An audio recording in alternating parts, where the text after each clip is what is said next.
Pernahkah Anda bertanya, bagaimana sebuah ikrar kuno di Bukit Marapalam mampu membentuk pilar peradaban Minangkabau yang kokoh dan tak tergoyahkan hingga kini?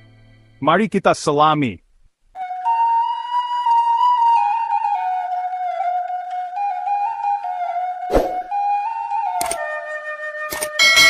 Assalamualaikum warahmatullahi wabarakatuh. Basamo kito maninjau, sejarah Minangkabau nan kayo. Salam sejahtera bagi Dun Sanak Sadonyo. Selamat datang di Minang Mustika Jaya Channel. Di sini, kita mangaji, maurai, jo manalusuri sejarah Minangkabau nan rancak jo badarah tinggi.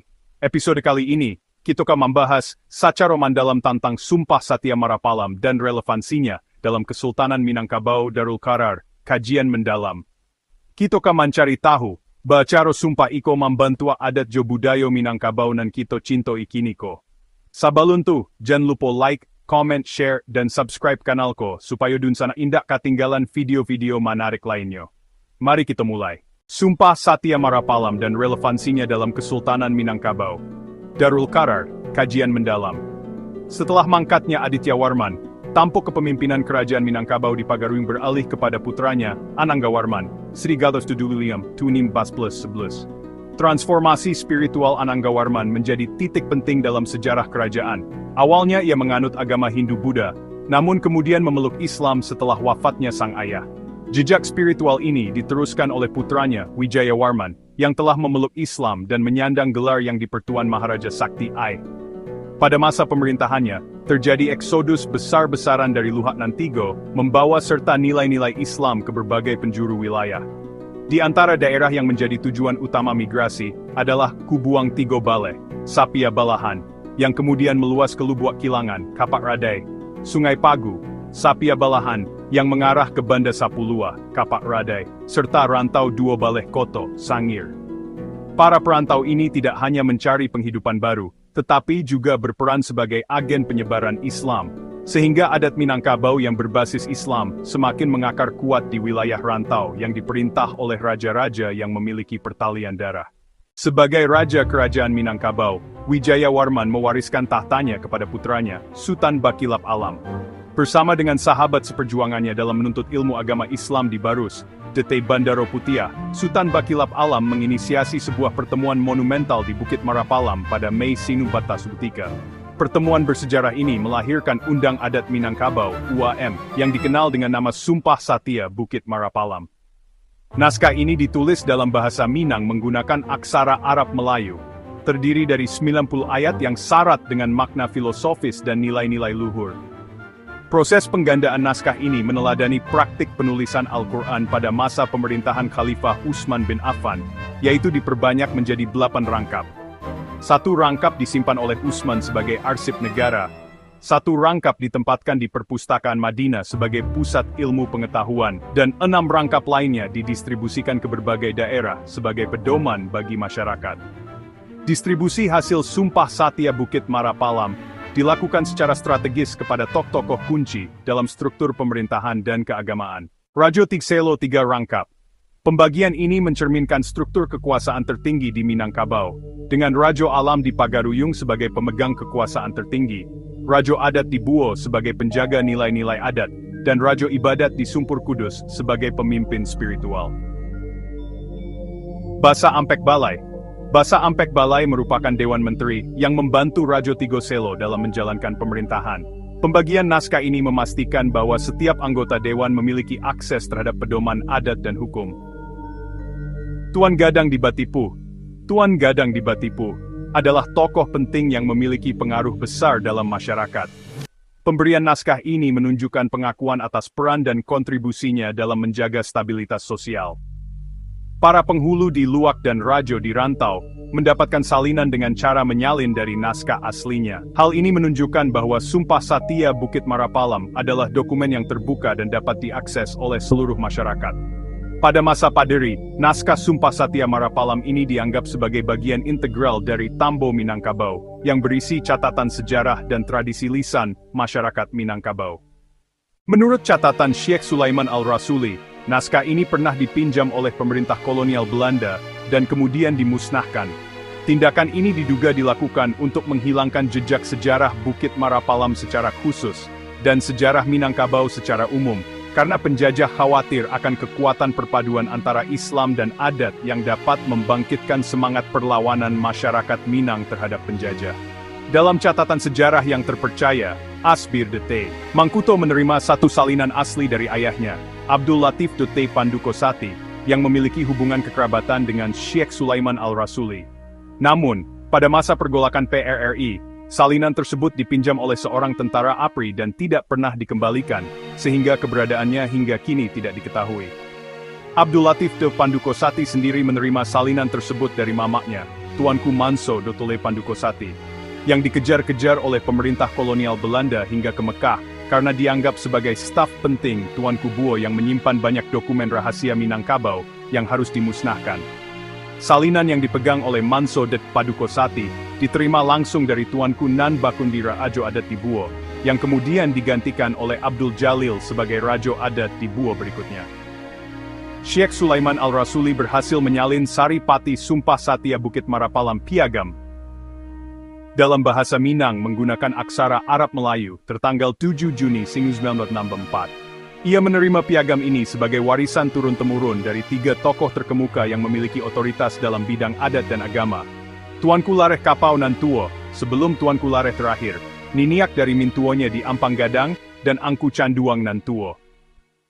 Dalam Saripati Sumpah Satya Bukit Marapalam, yang diwariskan oleh Syekh Sulaiman Al-Rasuli, tercantum poin-poin penting yang diikrarkan dalam pertemuan besar di Bukit Marapalam, yang menjadi landasan bagi sistem pemerintahan dan kehidupan sosial masyarakat Minangkabau. Penghulu Rajo dalam Nagari, Kato Badanga, Pangaja Baturuik, Manjua jauh manggantuang tinggi, perkataan didengar, pengajaran diikuti, menjual jauh menggantung tinggi. Hal ini menekankan pentingnya kepemimpinan yang bijaksana dan bertanggung jawab, serta ketaatan masyarakat terhadap pemimpin yang adil. Alim ulama, suluh bendang dalam nagari, aya nan jania, sayak nan lancar, tampek batanyo dek pangulu, penerang dalam nagari, air yang jernih, tempat bertanya bagi penghulu. Hal ini menunjukkan peran ulama sebagai penasihat spiritual dan intelektual bagi para pemimpin, serta sumber pengetahuan dan kebijaksanaan bagi masyarakat. Dalam pelaksanaannya, alim ulama memfatwakan dan penghulu memerintahkan. Hal ini menegaskan pentingnya kerjasama antara pemimpin agama dan pemimpin adat dalam menjalankan pemerintahan, sehingga tercipta harmoni dan keseimbangan dalam masyarakat. Di Sinan, ditanamlah Rajo Adat di Buo, Rajo Ibadat di Sumpur Kudus. Hal ini menandai pembentukan struktur kekuasaan yang seimbang antara adat dan agama, dengan Rajo Adat sebagai penjaga nilai-nilai tradisional, dan Rajo Ibadat sebagai pelindung nilai-nilai spiritual. Di Karang Sumpah Josatya, yaitu siapa yang melanggar kebulatan ini, dimakan bisokawi di atas dunia, ke atas indak bapucuak, ke bawah indak baurek, di tengah dilariak kumbang, di akhirat dimakan kutuk kalam Allah. Hal ini merupakan sumpah yang sangat serius, yang menunjukkan betapa pentingnya menjaga kesatuan dan keutuhan masyarakat, serta konsekuensi berat bagi siapapun yang melanggar kesepakatan. Ditetapkan petata adat, adat nan bapane, syarak nan balinduang, adat yang berpanas, syarak yang berlindung, yang berarti adat adalah tubuh dan syara adalah jiwa di alam Minangkabau. Juga petata adat, syara mangato, adat memakai, syara mengatakan adat memakai. Hal ini menegaskan bahwa adat dan agama adalah dua aspek yang tidak terpisahkan dalam kehidupan masyarakat Minangkabau, saling melengkapi dan memperkuat satu sama lain. Sumpah Satya Bukit Marapalam menjadi filosofi dasar bagi masyarakat hukum adat Minangkabau, yang dikenal dengan BSBK, Adat Basandi Syara, Syara Basandi Kitabula. Implementasi Sumpah Satya Bukit Marapalam pada awal abad ke-15 membawa perubahan signifikan dalam struktur pemerintahan kerajaan Minangkabau di Pagaruyung, yang kemudian bertransformasi menjadi Kesultanan Minangkabau Darul Qarar di Pagaruyung. Sultan pertamanya adalah Daulat yang Dipertuan, Sultan Bakilap Alam Sultan Alif Khalifatullah, yang menjalankan fungsi sebagai Rajo Alam. Sistem kekuasaan dan kepemimpinan dipegang oleh Rajo Tigo Selo, yang diperkuat oleh Basa Pat Balai dan Tuanku Gadang di Batitua. Dalam sistem kebesaran penghulu di Nagari, sistem Tigo Selo di Kesultanan Pagaruyung tercermin dalam struktur Ninik Mamak Bajini, dengan sistem Tungku Tigo Sajarangan, dan fungsi Tali Tigo Sapilin. Normanya tercermin dalam petiti, Badasa ka Anggot Tanggo, Bahukum ka Raso Jo Pareso, Baundang ka Alua Jo Patuik, berdasarkan anggota tangga, menghukum dengan rasa dan periksa, berundang dengan alur dan patut. Rajo Alam berperan sebagai penghulu, Rajo Adat sebagai manti, dan Rajo Ibadat sebagai ulama. Setiap elemen memiliki peran dan tanggung jawab yang jelas dalam menjaga keseimbangan dan harmoni dalam masyarakat. Sejak penamaan Kesultanan Pagaruyung, ciri khas Islam semakin melekat pada adat Minangkabau, sehingga tercipta identitas yang unik dan khas. Urusan adat diurus oleh Rajo Adat, yang dibantu oleh 4 menteri besar, Basa Ampek Balai, dan diperkuat oleh Dede Tuan Gadang di Batipua. Sistem pemerintahan adat ini memayungi kerajaan kerabat di rantau, yang terbagi dalam 4 kluster, Sapia Balahan, Kuduang Karatan, Kapak Radai, dan Timbang Pacahan. Kekuatan sistem kekerabatan ini menjadi energi yang memayungi wilayah luas di Sumatera, Jawa, dan negara Melayu lainnya, menunjukkan betapa luasnya pengaruh Kesultanan Pagaruyung pada masa itu. Kekuatan kekerabatan ini mendukung Kesultanan Pagaruyung, membawa Minangkabau memasuki masa kegemilangan, di mana seni, budaya, dan ilmu pengetahuan berkembang pesat. Negeri ini menjadi damai dan aman sentosa, sesuai dengan nama Kesultanan Darul Qarar, negeri yang damai, dan visi orang Minangkabau, Nagari Aman Santoso. Kesultanan Pagaruyung menjadi pusat peradaban yang gemilang, di mana adat dan agama saling bersinergi untuk menciptakan masyarakat yang harmonis dan sejahtera. Kesimpulan, dari uraian tersebut, dapat ditarik beberapa kesimpulan penting. Adat Minangkabau sejak awal berbasis pada ajaran Tauhid, sehingga dapat dikatakan orang Minangkabau memiliki adat mutabarah yang lazim di sandi syara yang kawi. Hal ini menunjukkan bahwa nilai-nilai Islam telah menjadi fondasi utama dalam pembentukan adat Minangkabau. Adat Minangkabau mengalami berbagai cobaan kemusyrikan, namun selalu diluruskan oleh Allah melalui kedatangan orang-orang mumin. Hal ini menunjukkan bahwa masyarakat Minangkabau memiliki ketahanan spiritual yang kuat, dan selalu berusaha untuk kembali ke jalan yang benar. Masuknya bangsa Ad Altsani, bangsa Sabah, dan Islam telah meluruskan peradaban dan adat Minangkabau ke ajaran Tauhid. Hal ini menunjukkan bahwa Islam memiliki peran penting dalam membentuk identitas dan peradaban Minangkabau. Ekspedisi Pamelayu berubah menjadi kunjungan persahabatan dan perluasan kekerabatan Minangkabau ke Majapahit. Hal ini menunjukkan bahwa Minangkabau memiliki kemampuan untuk menjalin hubungan baik dengan bangsa lain, dan memperluas pengaruhnya melalui diplomasi dan kekerabatan. Kesultanan Minangkabau Darul Qarar di Pagaruyung telah memperkokoh adat Minangkabau yang berbasis ajaran Tauhid dan mengintegrasikan adat dengan Islam melalui filosofi ABS-SPK.